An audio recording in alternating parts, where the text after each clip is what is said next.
All right, here we are. Dongraegu is on this map, but he's not the guy that we're looking at right now. There's DRG. He's the Blue Zerg up in the top right-hand corner of Cloud Kingdom. And, of course, EG's Huck down in the bottom left as the red Protoss. Huck showing some pretty cool play on, where are you going, little guy? Where's this probe going? I guess it's just a 9 scout. He wants the fast expand. Showing some pretty cool play on Entombed Valley. Went for the gateway expand and tried to turn it into something. Got really close, but DRG a little bit too good. Holds the line and comes out on top. Yeah, I mean, I think people didn't really realize by the end of Huck's second wave of aggression, DRG was still on 38 drones compared to like almost a 50 of Huck. Huck was in a very nice spot. Did lose a little bit too many sentries as he stayed out a little bit too long on the map, but of course that's just the nature of how aggressive Dongraegu likes to flank his opponents. Almost similar to kind of Startail Life with that kind of control and activity on his Zerglings. Now this is Cloud Kingdom, Ben. This is actually a map that is, I guess people are very mixed on. Some people don't know if they like it. Some people, well, I know if you talk to Lauren Elise, she loves this map. But some people are saying Zerg's very strong because of the counterattacks. Sometimes people say it's a little bit too hard because it's very choky. Force fields dominate the center as well as the ramps. What is your opinion as our resident Zerg player? You know, I have differing opinions on Cloud Kingdom, kind of based on what phase of the game it's in. I feel like the 1 base, 2 base, and 3 base phase of the game is not so bad for Protoss. You can pretty much easily get to 3 bases. You have a lot of options in terms of 2 base aggression that you can pull out. And some of those are really, really hard to hold as a Zerg player. But once the game sort of gets past that point, you get up to the later parts of 4 base, 5 base, and forward, it gets really difficult for Protoss because the extra bases are kind of out on the map. Creep is coming over here and getting in your way. And of course, anytime you have to attack up a ramp into things like Infestors, into things like Broodlords, it's very, very difficult. Yeah, I love what you say, Ben, about the creep spread. It's very surprisingly easy to spread creep on Cloud Kingdom because of the low ground. You're able to kind of see the high ground and spread it.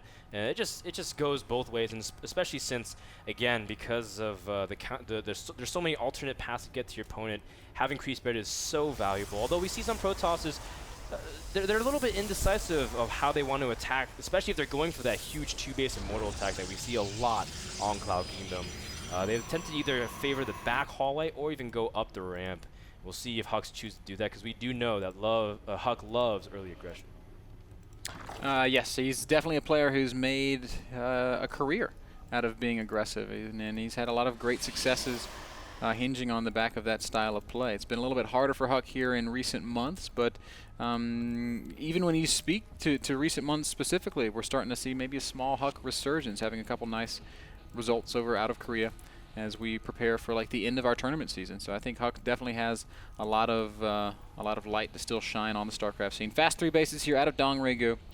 More standard opening, not the hatch first variation this time, as he is just droning up right now, man. That's all you do at this stage of the game. Huck's going to go Stalkers very quickly. He likes to get out on the map with those Stalkers. He likes to try and poke and prod and see where he can do damage. Yeah, and that's why I kind of like this early creep tumor from Dongraegu. He actually delayed his first inject on his natural hatchery and just opts for early mobility, especially since he delays gas.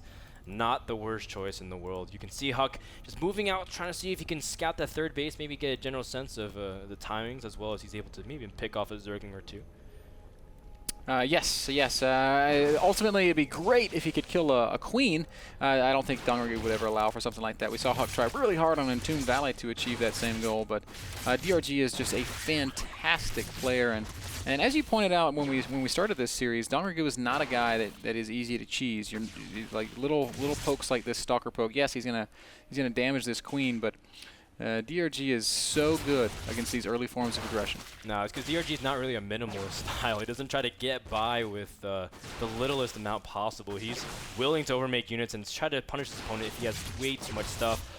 Although this is a very good job from Huck, only losing shield. Very nice poking back and forth.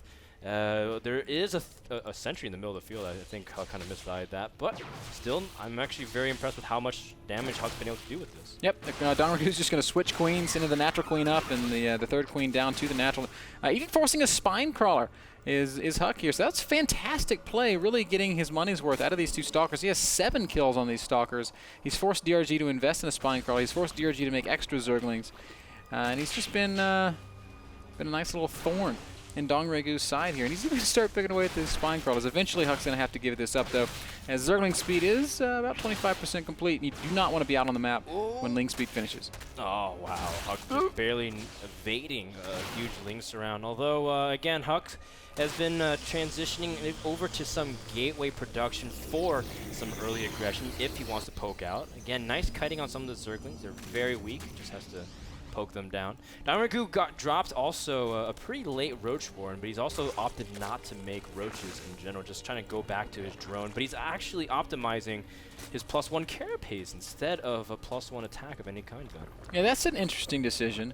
And we'll see kind of what that pans out to. Something that I really like in what we've seen out of Zerg play recently is Zergs have learned, and it's not even a recent thing, it's kind of been going on for a while now, but Zergs have learned that you can build the Roach Warren and you don't have to make roaches. You can just have it down, and if Protoss comes out with something really aggressive, you can hit that panic button and you can make 20 roaches. Oh, Dongraegu tries to run past, but Huck in a great position, lands a couple of good force fields, and is going to kill most of these Zerglings.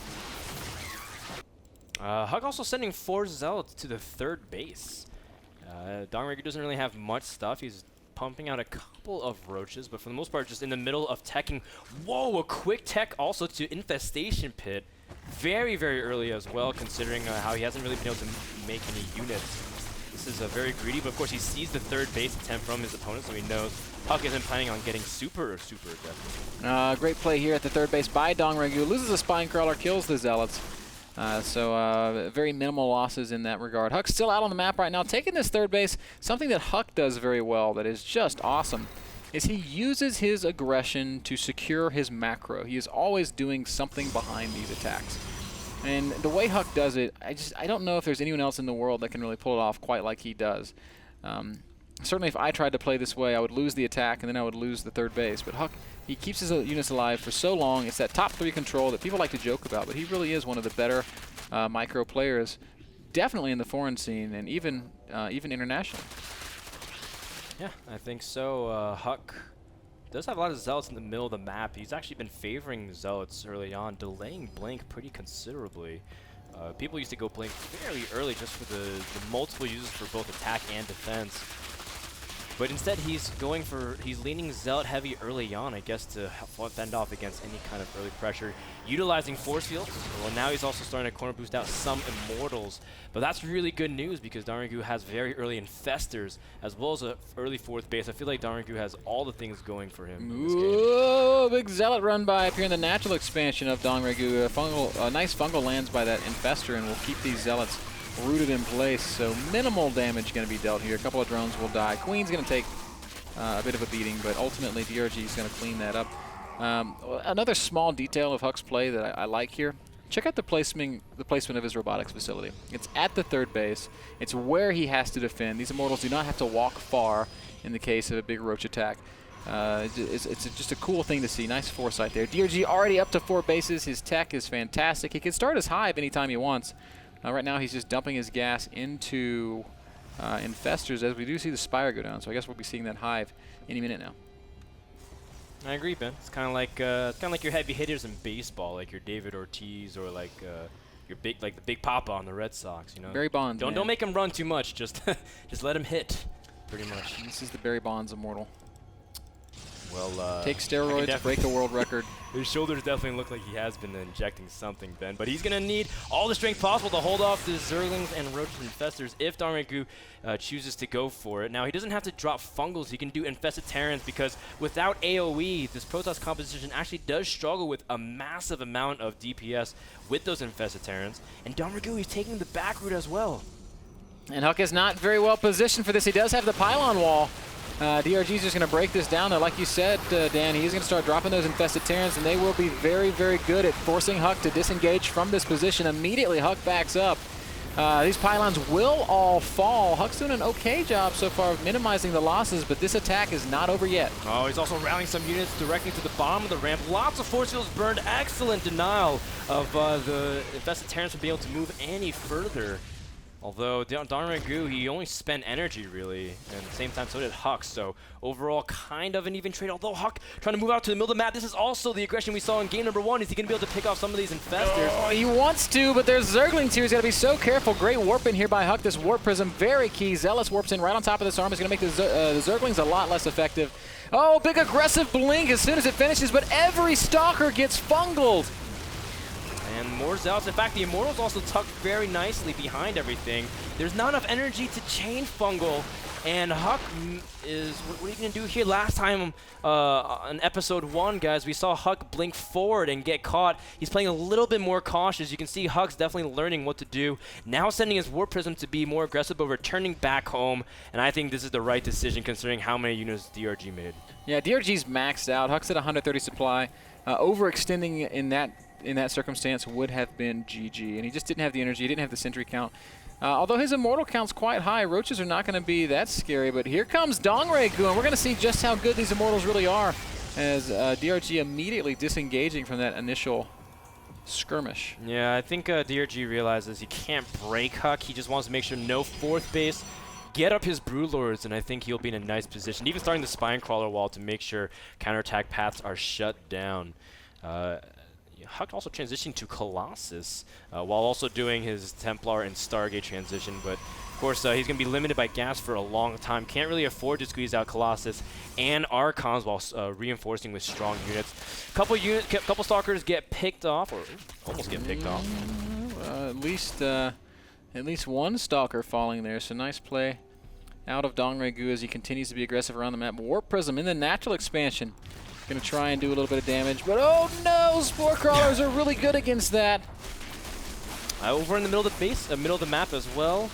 Huck trying to see if he can control at least the watchtower, but DRG doing a great job just covering all of his bases, literally. He is also poking in here, seeing the army composition, sees Colossus, a big blink also from Huck. Really trying to trade out whatever he can, but at the same time, DRG is just making Broodlords, trading out supply very cautiously. 7 Broodlords are in production. Dongraegu was so fast, Dan, averaging 320 APM, spiking easily up to 400 and 500 APM at times. This push from Huck looks scary, but Dongraegu's army also looks very, very scary. Broodlords are out, and Huck is going to have to be so... Oh, wow, big fungal, and immediately Huck is going to lose a big chunk of Stalkers. Man, that's easily 16 to 20 supply because of how many Stalkers were caught in that bundle. Keep in mind, gas is such a commodity. Ben, it's and I'm saying this not because Andre told me to, but because he's still just establishing his 4th base. He doesn't really have the ability to remax on Stalkers that easily. A couple units get picked off as well. Colossus kind of awkwardly trying to kite as well. This is a very tough Where's trade. the army? Huck, where's your army? These are all. This is just Immortals and Colossi. Where are all the Stalkers? Top left, kind of. Guess, or I guess the answer really is there's not that many. There's only 11 Stalkers out on the map. All of Huck's supply is in very expensive units. 3 Immortals, 4 Colossi, 4 High Templar, and the Stalkers, they're just not there. There's only 4 Stalkers out on the map, period. So Huck really lacking a lot of fodder, a lot of those important units that are supposed to buffer the Immortals and the Colossi between, or buffer from the Zerg army. DRG is advancing on this 4th base, and he looks terrifying. Roaches in mass, Broodlords and Infestors with plenty of energy. I am not sure how Huck is supposed to hold this. He's not trying to. He's trying to run by Zealous to do whatever he can, but there are Spinecrawlers everywhere. It's a danger zone, and there's nothing that Huck can do to defend the 4th base. He's just evacuating. That's what he needs to do. Wants to buy time for his mothership. But the mothership is taking a long time, only about over halfway done. Huck is running out of time. And the mothership's at the 3rd base, and DRG should see this. He should immediately target this Nexus. Of course, the Protoss army is waiting on the high ground. It's not that simple, but this is going to be a very difficult position for Huck to hold. Big storms landing, fantastic storms landing on the entire army of Dongraegu. This is one way to get back in a game. Yeah, very nice. Trading pretty cost efficiently. Colossus doing a great job working on all the Broodlings and Infestarians, although Huck, he has to be very cautious not to lose it. Roaches are flanking. DRG is trying to sack everything. The Broodlords, nothing's able to take it down because the Stalkers are zoned off. Huck, this is his chance for 2nd place. The mothership has arrived. No. Guys, I'm here. Let's do this. I got this, bro. and then the school bus just comes by and just flattens it. That was anticlimactic. Wow, Huck now down to just 67 supply, trying to start another mothership. But only a handful of Stalkers able to clean up the Broodlords. Infestor Terrans have all expired, but so much damage has been incurred. I was so convinced that the mothership was just going to save the day. Yeah, like it's like the scene in the Expendables where like Sylvester Stallone comes busting through and saves everyone. That was Indiana Jones, man. The guy pops out with the sword, doing this stuff, like slicing everywhere, and then Indy just shoots him. That's exactly what just happened. Well, Huck doesn't really have time to really reflect upon his losses. Has to kind of salvage whatever he can. This is for Huck's guaranteed second place spot.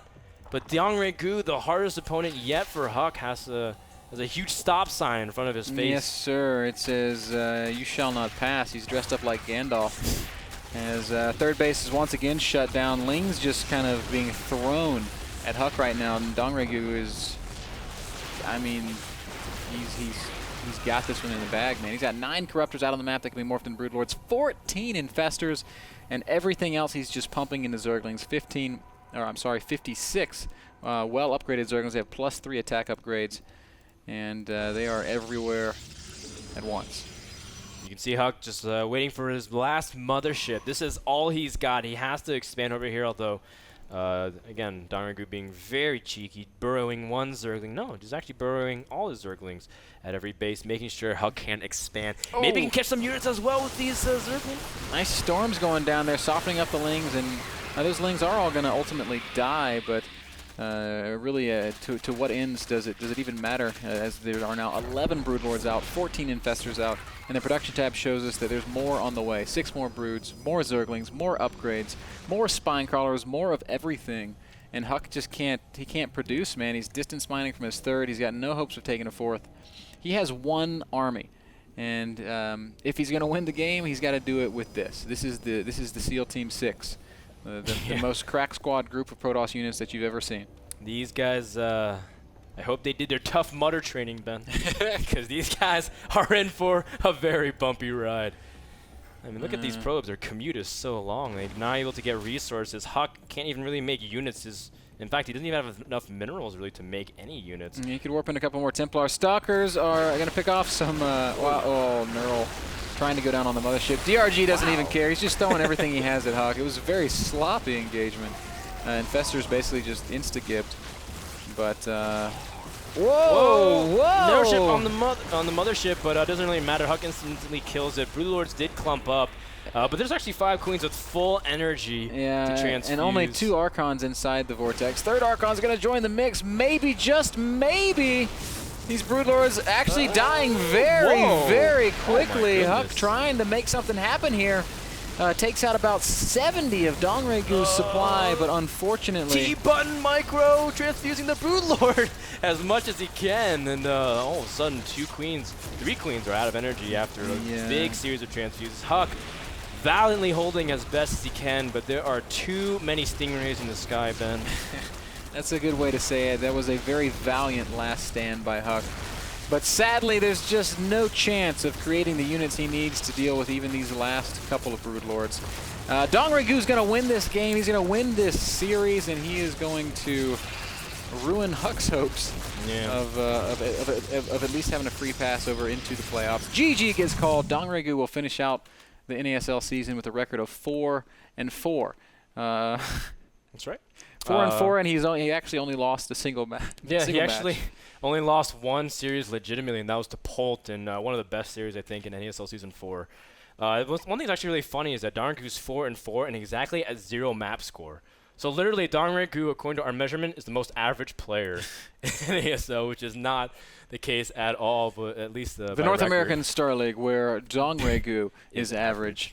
Again, brought to you guys by Epson Projectors, the world's #1 leading projector brand. Full line of bright projectors with brilliant image quality available for you guys over at epson.com/projectors. We're going to take a break before our final match of the day. It'll be a TVP Masa versus Arthur, a very important game. We'll tell you all about it when we get back.